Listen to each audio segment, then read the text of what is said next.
You've reached the night shift. The lines are closed, but the messages remain.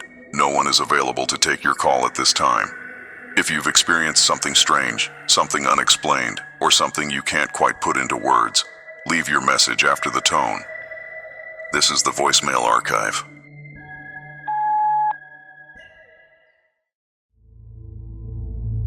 New messages. Hi. I used to think Bigfoot stories were just that. Stories. Something people told around a campfire after a few drinks, a way to scare kids before they went to sleep. Then I spent one night in the mountains that changed my mind. It was supposed to be a simple weekend camping trip. Me and two friends had hiked about 5 miles into a remote area where we knew there weren't many people around. The kind of place where you could go an entire weekend without seeing another person. The first day was perfect. Quiet. Almost too quiet. That evening, while we were sitting around the fire, we started hearing strange noises coming from the tree line. At first, we assumed it was wildlife. A deer, maybe a bear. But then we heard it. 3 loud knocks, not branches falling, not an animal moving. 3 deliberate knocks, almost like someone hitting a tree with a piece of wood. We laughed it off at first, but then it happened again. 3 knocks, same distance, same rhythm. The next morning, we found something that made us stop joking. About 50 yards from our campsite were footprints, not animal tracks, footprints. They were pressed deep into the muddy ground, almost 16 inches long. The stride between each print was much longer than any normal person's. Whoever, or whatever, made them had been walking slowly around our campsite. The strangest part was that they weren't just random tracks. They circled our tent, like something had been watching us while we slept. We took pictures and measured them with a camping knife for scale. We even made a plaster cast of one of the clearer prints. But that wasn't the only thing we found. Near the tracks was a broken tree branch, snapped about 8 feet off the ground. There were no fallen trees nearby that could have caused it. The branch looked like it had been twisted until it broke. A few yards away, we found another tree with deep scratches running vertically down the bark. The marks were too high for a person to reach without climbing, and they didn't look like claw marks from any animal we knew lived in that area. That afternoon, we decided to pack up early. As we were loading our gear, my friend noticed something near the edge of the woods, a small pile of rocks. At first, we thought nothing of it, but then we realized the rocks weren't scattered naturally. They had been stacked in a small formation, almost like someone had placed them there intentionally. That's when we heard the sound. A low, deep growl. Not loud, not aggressive, just close. Close enough that we knew whatever made it wasn't far away. We turned toward the trees, and for just a second, I saw something standing between them. It was tall. Too tall, covered in dark hair. It didn't move like a bear, it didn't move like a person, it just stood there watching us. Then it stepped backward into the trees and disappeared. We left everything we could behind and hiked out before sunset. When we got back home, we sent the pictures of the footprints and tree damage to a wildlife researcher who studied animal activity in the area. His response was simple. He couldn't identify what made the prints. He couldn't explain the height of the broken branch, and he couldn't explain why there were no normal animal tracks around them. He told us something I still think about. Whatever was there, it was watching you before you knew it was there. I still don't know if it was Bigfoot, but I do know this. Something was walking around our campsite that night, and whatever it was, it knew exactly where we were. I got a new job cleaning a huge office building in the evenings after everyone goes home. It's one of those buildings people can lease out one of the many offices they have available. Last Friday, I was mopping the 3rd floor when I heard a woman whisper, "Don't leave me here." I thought someone had gotten locked inside, so I searched every room. Nothing. As I was leaving, the security guard asked who I was talking to. When I explained, his face went pale. He told me that the business in that office closed after they found their accountant deceased in her office 3 months back. Then he showed me the security footage. The cameras caught me stopping in the hallway and turning towards someone standing just outside the frame. I was stationed at a remote army training facility in the mountains. The place was old, and everyone had heard the stories about the soldier who never came home. Nobody really believed them, until I started working overnight watch. Every night at exactly 3:45 a.m., the motion sensor outside one of the abandoned buildings would trigger. The building had been empty for years. One night, I decided to check the camera footage. I expected to see an animal or maybe a malfunction. Instead, I saw a soldier standing outside the door. He was wearing an old uniform, the kind they stopped issuing decades ago. I grabbed my radio and called out, asking who was there. The figure turned toward the camera, and then the feed cut out. The next morning, I checked the footage again. The video was gone. But there was one thing left in the security log. A name had been entered under the visitor access list. It was the name of a soldier who had died on that base 30 years earlier.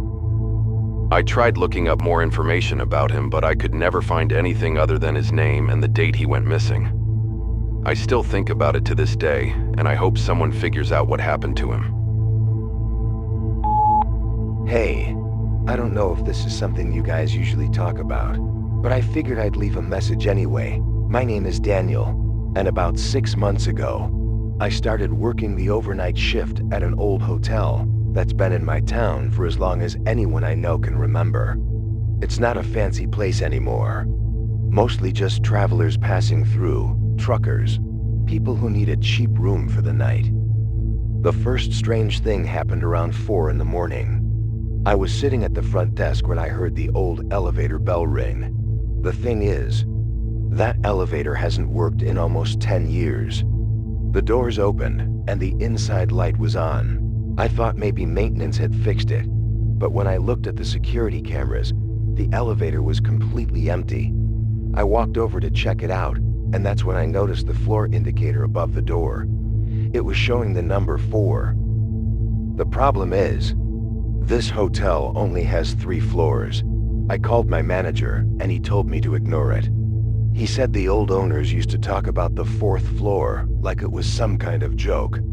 I thought he was messing with me. Then a few nights later, I found something sitting behind the front desk, an old guest registry. It was dated from 1968, and every page was filled with names except one room. Room 417. Every night, someone had written the same thing next to it. Guest checked in. Guest never checked out. I decided to look through the old records, and I found out there was a fire decades ago. A whole section of the hotel was destroyed. The 4th floor was supposed to be where it happened. The last night I worked there, the elevator opened again, same time. 4 a.m., this time there was someone standing inside. An older man wearing a hotel uniform. He looked at me and said, "You're late. We've been waiting for you to finish your shift." I ran outside and called my manager. When he arrived, the elevator doors were closed, but there was something written on the inside of the elevator wall. My name, underneath it, it said, "Next shift, Daniel." I haven't been back since. Anyway, I don't know if you'll believe me. I just wanted someone else to know what happened. Hey, I'm not really sure how to explain this without sounding crazy, but I heard your show last night and figured maybe you've heard stranger things. I worked commercial fishing for almost 8 years, mostly off the coast. Nothing glamorous, long days, bad weather, and a lot of time staring at an ocean that never seems to end. And I learned something pretty early. The ocean keeps secrets. When I first started, I thought all those old sailor stories were just that. Stories, things people made up to pass the time. Mermaids, sea monsters, strange lights under the water. I laughed at all of it, until I worked on a boat where those stories weren't jokes anymore. The captain I worked for had been fishing the same waters for decades. He was an older guy named Ray. Toughest person I ever met. Never scared of storms. never scared of anything. But there was one thing he was weird about. There was an area about 50 miles offshore that we were never supposed to go near. No explanation. He just called it dead water. Whenever we got close, he'd change course. Eventually, one night after a few drinks, one of the crew asked him why, and he just said, "Because we're not the only ones fishing out there." I thought he was messing with us. I didn't think much of it until a few weeks later. We were having a terrible season, barely catching anything. Bills were piling up. Everyone was frustrated. And that's when Ray made a decision. He told us we were going somewhere different, somewhere we'd never been. I remember looking at the GPS and realizing we were heading straight toward that area he always avoided. I asked him what we were doing. He just looked at me and said, "You wanted to know why we don't go here? Tonight, you'll find out." When we got there, everything changed. The water was completely still. No waves, no birds, nothing. It felt like the entire ocean was holding its breath. Then we dropped the nets, and that's when we started hearing it. Sounds coming from the water. At first, I thought it was whales, but it wasn't. It sounded like voices. Not words exactly, more like singing, low, distant, like something underwater was calling to us. Everyone on that boat heard it. Nobody said a word. Then something hit the side of the boat. Hard. We looked over, and for just a second, I saw a hand. Not a fish, not a shadow, a hand. Pale fingers wrapped around the edge of the boat. I grabbed the flashlight and shined it down, and that's when I saw its face. I don't know what I expected, but it wasn't beautiful. It wasn't something from a fairy tale. It looked old, ancient, like something that had been down there longer than humans had been around. Its eyes reflected the light, and then it smiled. Not like it was happy, like it recognized us, like it knew we had finally found it. I dropped the flashlight. Everyone started yelling, and Ray pulled the nets up immediately. And when they came out of the water, they weren't full of fish. They were full of things we weren't supposed to find. I never got a good look because Ray ordered us to dump everything back. He told us nobody could know. The next morning, he made us all swear we'd never talk about it. I quit 2 weeks later. I never went back. Years after that, I ran into one of the other crew members. I asked him if he remembered that night. He said something that still bothers me. He said, "You remember the creatures in the water?" And I told him yes, and he said, "That's not what scared me." I asked him what he meant, and he said, "The scary part was that they weren't trying to get onto the boat. They were trying to get us into the water." I don't know what we saw out there. Maybe there are things in the ocean we're not meant to find. Maybe some stories exist because they're true. But I know one thing. I'll never look at the ocean the same way again. Hi. I'm calling because I don't know who else to tell this to. A few months ago, I moved into an old farmhouse that had been empty for years. It was cheap, and I figured the strange noises were just part of living somewhere old. The first night, I heard someone walking around outside my bedroom window. Not footsteps on the porch, footsteps in the grass. I looked outside, but there was nobody there. The next night, it happened again. 3 slow steps, then a pause, then 3 more. After a week of this, I finally opened the window and yelled, "Who's out there?" The footsteps stopped. Then a voice from the darkness answered, "You're not supposed to be here." I slammed the window shut and locked every door in the house. The next morning, I went outside to look around. There were footprints in the yard. They started at the edge of the woods, walked right up to my window, and stopped. But they never walked away. End of new messages.